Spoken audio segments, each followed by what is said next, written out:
கார்த்திரையாய் சூழ்ந்த இருளறவே பேரொளியாய் நின்ற திருவுருவே ஆசானே என்னை ஆள்பவனே குருநாதா பக்கிரிசாமி. எல்லாருக்கும் வணக்கம். பிரசன்ட் மீடியா எல்லாரையும் பார்க்குறது ரொம்ப சந்தோஷமாக இருக்குது. ஏன்னா அந்த மாதிரி ஒரு ஒகேஷன்.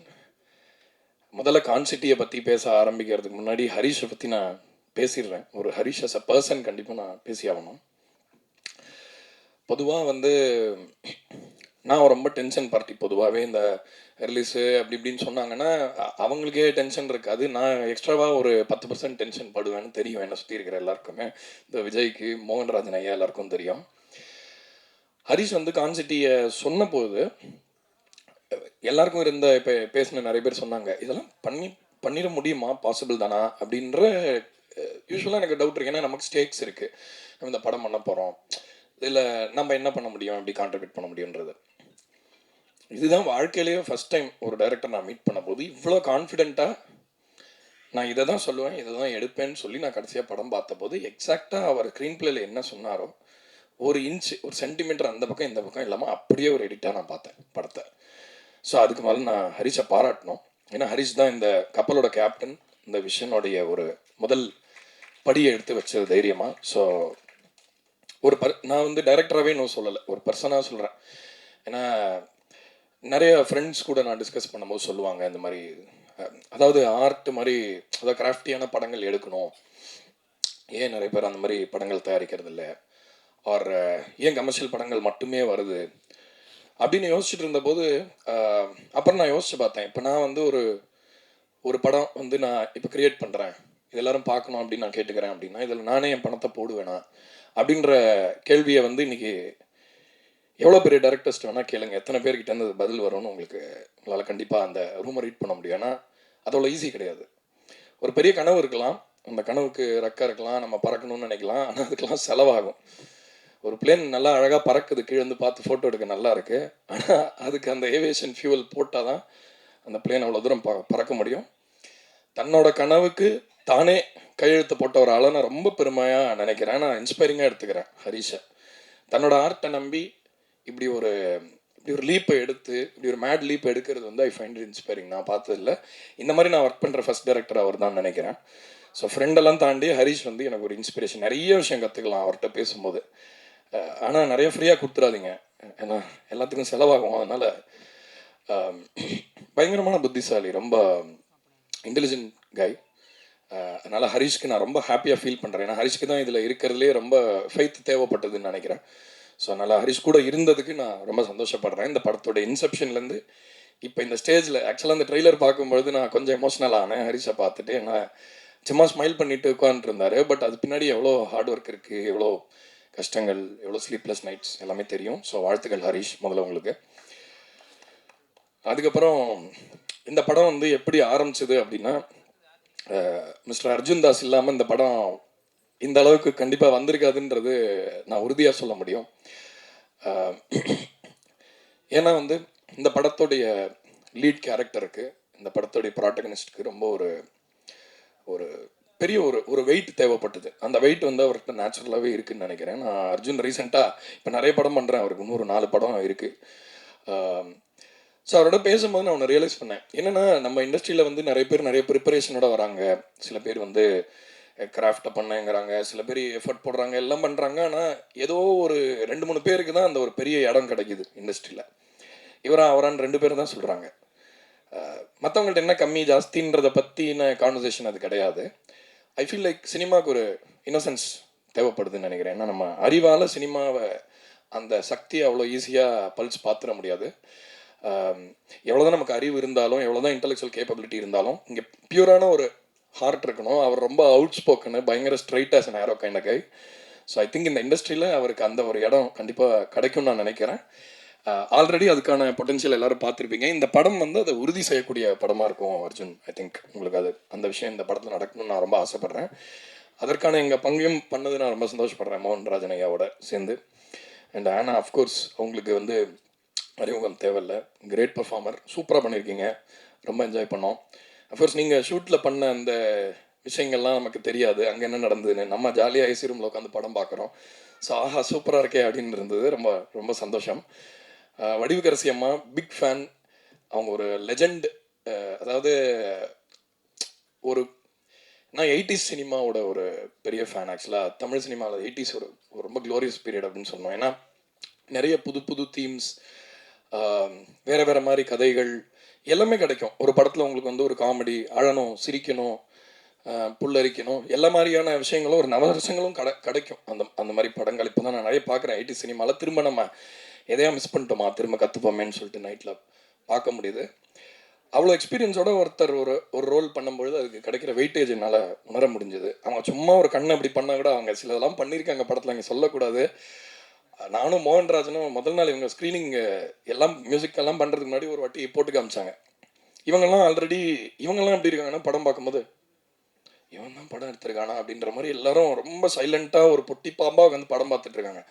நானே ஒரு புரண்டு புரண்டு சிரிக்கிறேன். ஏன்னா அவங்க எங்களை ரீட் பண்ணிருக்காங்க. அப்புறம் நான் சொன்னேன், ஏன் உங்களுக்குலாம் சிரிப்பு வரலையா? இல்லை இல்லை நர்வஸாக இருக்குது அப்படின்னாங்க. நாங்கள் அவ்வளோ என்ஜாய் பண்ணோம். And of course needless to say Yogi Babu அவர்கள், அவர்கிட்ட ஒரு பவர் இருக்கிறதா பார்க்குறேன்னா, ஒரு ஒரு இறைவனோட சக்தி அவருக்காக வேலை செய்கிறத என்னால் பார்க்க முடியுது. ஏன்னா ஒரு வாட்டியும் குழந்தைங்களாக இருக்கட்டும், வயசில் மூத்தவங்களாக இருக்கட்டும், இளைஞர்களாக இருக்கட்டும், யாராக இருந்தாலும் இவரோட முகத்தை பார்த்தா அப்படியே எல்லாத்தையும் மறந்து அப்படியே ஒரு பூரிப்பு ஆகிடுறது வந்து ஒரு சாதாரண கிரேஸ் கிடையாது. அவரோட ஒரு வாட்டி ஃப்ளைட்டில் வரும்பொழுது அவரோட ஜேர்னி எப்படி, சினிமாவில் அவர் என்னெல்லாம் எவ்வளோலாம் கஷ்டப்பட்டு இந்த இடத்த அவர் அடைஞ்சிருக்காரு அப்படின்றத சொன்னார். அவர்கிட்டேருந்து அதை கேட்கும்பொழுது ரொம்ப சந்தோஷமாக இருந்தது. எவ்வளோ பேக் ஸ்டோரி இருக்குது ஒருத்தருக்கும். ஒரு ஒரு படத்தில் ஒருத்தரும் ஒரு சக்தி இல்லையா? ஸோ அதனால் it's a very powerful film. Power house pictures நான் தான் வச்சுருக்கீங்கன்னு நினைக்கிறேன். கரெக்டாக வச்சுருக்கீங்க பேர் ப்ரொடக்ஷன் ஹவுஸுக்கு. ஏன்னா வந்து ஐ ஃபீல் இந்த படத்தில் நடித்த எல்லாருமே, இந்த பையனும் குட்டி பையன் ரொம்ப அழகாக நடிச்சிருக்கான். ரொம்ப முக்கியமான கீ மொமெண்ட்ஸ்லாம் ரொம்ப மெச்சூராக பர்ஃபார்ம் பண்ணியிருக்கான் அந்த வயசுக்கு. அண்டு நடித்த எல்லாருமே அருள்தாஸ் சார், அண்ணாச்சி, இவர் சதா, அவர் சூப்பராக ஒரு கேரக்டர் பண்ணியிருக்காரு. பவரை வந்து ரொம்ப ஈஸியாக வீல்ட் பண்ண முடியாதுங்க. பவர் வந்து எல்லாருக்குமே வேணும், அது எல்லாருக்கும் தெரியும். பவரை எல்லாரும் ஆசைப்படுற ஒரு விஷயந்தான். நம்ம ஊரில் ஒரு மிகச்சிறந்த இடத்துல இருக்கிற நம்ம சூப்பர் ஸ்டாரே சொல்லியிருக்காரு, நான் கொஞ்சம் பவரை விரும்புகிறேன் அப்படின்னு. பவர் எல்லாருக்கும் அது மேலே ஆசை இருக்கும். ஆனால் அந்த பவரை வந்து நம்ம கையில் பிடிக்கும்பொழுது இப்போ ஒரு 10,000 வோல்ட் வந்து நல்ல பவர் தான். அதை கையில் பிடிக்கிறதுக்கு நமக்கு அந்த ப்ரிப்பரேஷன் வேணும், அந்த சக்தி வேணும். ஸோ இவங்க எல்லாருக்கிட்டையும் அது இருக்குன்னு நினைக்கிறேன். எல்லாரும் அவங்கவுங்களோட ஒரு ப்ரிப்பரேஷன்லேருந்து ஒன்று கொடுத்துருக்காங்க. இந்த பர்ஃபார்மன்ஸஸ் இல்லாமல் இந்த படத்தில் மியூசிக் இப்படி வந்திருக்காது கண்டிப்பாக. ஸோ அதனால் உங்கள் எல்லாருக்கும் நான் அந்த நன்றியை சொல்லிக்கிறேன். மெயின் கேரக்டர்ஸ் எல்லாருமே. மோகன்ராஜன் ஐயா, எப்படி உங்களை பற்றி பேசாமல் இருக்க முடியும்? இந்த படத்தில் வந்து இன்னும் ரிலீஸ் ஆகாத 2 பாட்டு இருக்குது. நான் மார்த்தட்டி சொல்லுவேன், நான் பெருமைப்படுறேன் அந்த 2 பாட்டுக்கு அப்படின்ற அந்த வந்த வார்த்தைகளாக இருக்கட்டும். அந்த பாட்டு என்ன வந்து இப்போது எம்எஸ்வி சாரோட ஈரா வந்து எல்லாருக்குமே பிடிக்கும். எனக்கு, ஹரிஷ்க்கு தத்துவ பாடல்களுடைய ஒரு பவரை வந்து தமிழ் சினிமா மிஸ் பண்ணுது அப்படின்றது நம்ம ரெகுலராக பேசுறது. இப்போ வந்து பழைய அந்த எம்ஜிஆர் சாரோட பாட்டெல்லாம் வந்து இந்த தத்துவ பாடல்கள்லாம் கேட்கும்பொழுது ரொம்ப மணிமணியாக தத்துவம் நமக்கு இன்றைக்கி கூட தேவைப்படுது. அந்த பழைய பாட்டுன்னு சொல்கிறாங்க அது போகிற போக்கில். தூங்காதே தம்பி தூங்காதே பாட்டு வந்து கேட்டு நான் அன்னைக்கு எந்திரிச்சு உட்காந்து வந்தான் வாழ்க்கையில்.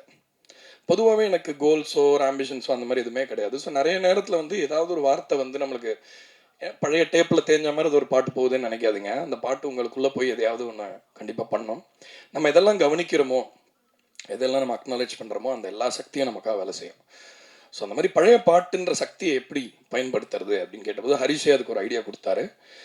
படத்தில் வந்து 2 பாட்டு, எனக்கு இந்த ஈரா கிடையாது, மாடர்ன் மியூசிக் கிடையாது, ஜென்சி கிடையாது, எதுவுமே கிடையாது, பழைய பாட்டை ஞாபகப்படுத்துகிற மாதிரி ஒரு நல்ல தத்துவ உணர்ச்சி இருக்கிற மாதிரி 2 பாட்டு பண்ணோன்னு சொன்னார்.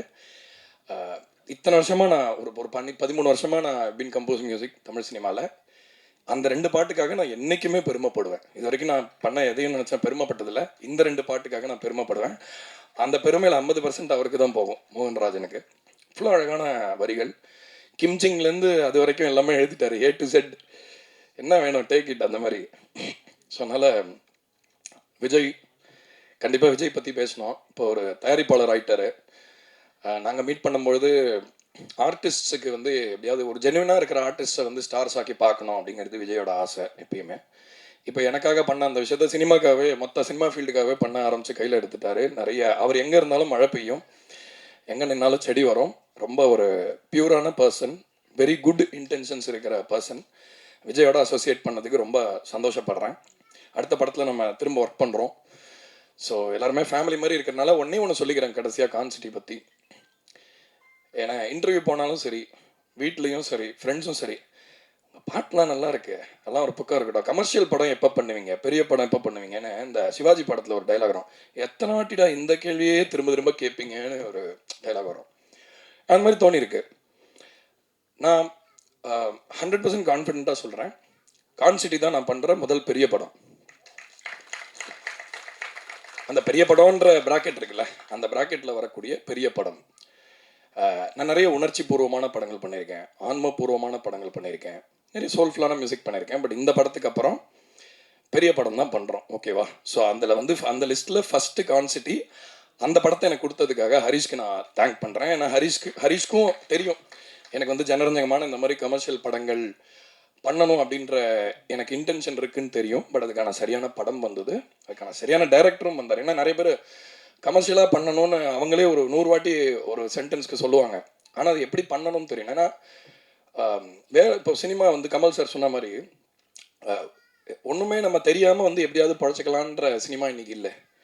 இன்னைக்கு எல்லாருமே ஒரு 10க்கு 1000 விஷயம் தெரிஞ்சு தான் உள்ள வராங்க. ஹரிஷோட ஜேர்னி வந்து ஏபியா, அவரை நான் பார்த்துருக்கேன் டூரிஸ்ட் ஃபேமிலியில், மற்ற படங்கள்லாம் ஒர்க் பண்ணும்பொழுது எவ்வளோ அவரோட அறிவு கூர்மை எவ்வளோ அந்த ப்ராஜெக்ட்ஸ்க்கு தேவைப்பட்டது, அதோட வெற்றிக்கு எவ்வளோ இம்பார்ட்டண்ட்டாக இருந்தது அப்படின்னு. ஸோ இந்த அனுபவம்லாம் இந்த படமாக மாறி இருக்கு. ஸோ பிரசன்ட் மீடியா, நீங்கள் நான் இது வரைக்கும் நல்ல படங்களை சப்போர்ட் பண்ணுங்க, உணர்ச்சி பூர்வமான படங்களை சப்போர்ட் பண்ணுங்க நிறைய பேசியாச்சு. இந்த படம் எல்லாருக்கும்